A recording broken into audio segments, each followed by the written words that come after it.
Ayan guys, morning Boracay, morning world, good morning world. Hindi mo na, guys, you cannot see me now because I'm so brown in darkness. Wow, maraming naglilinis ng beach.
Ayan guys.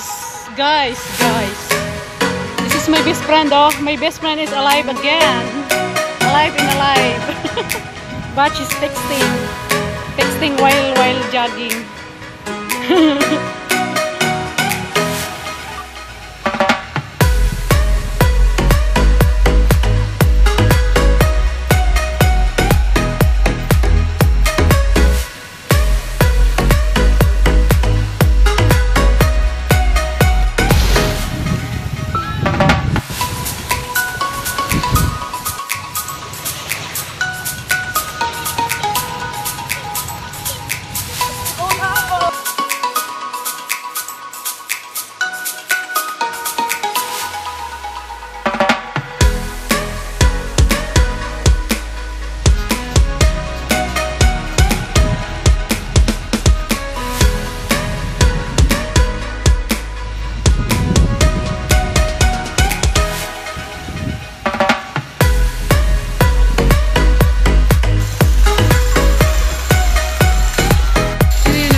60 now in Station 1 main road.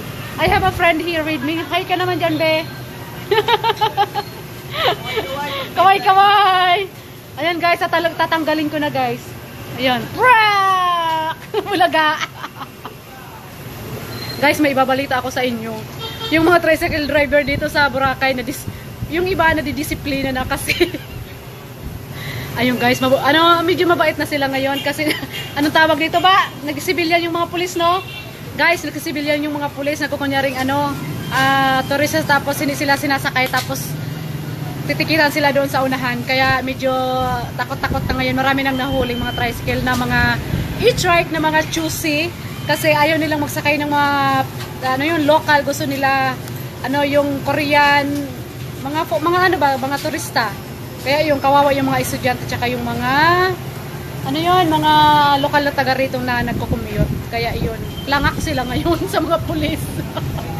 Buti nga sa kanila, kaloka. Gusto nila guys dollars, ayaw nila ng mga isnabiro. Guys, mga isnabiro kasi sobra-sobra na yung mga dito sa isla, yung mga tawag dito, yung mga tricycle tsaka e-trike. Yung iba, not all of them, just some of the e-trike because I have a friend also. I have a friend in English, guys. Paliwanag mo in English. Guys, in English because I have a foreign viewers. I'm talking about the e-trike and tricycle here in Boracay because they are choosy ba? Choosy. They like to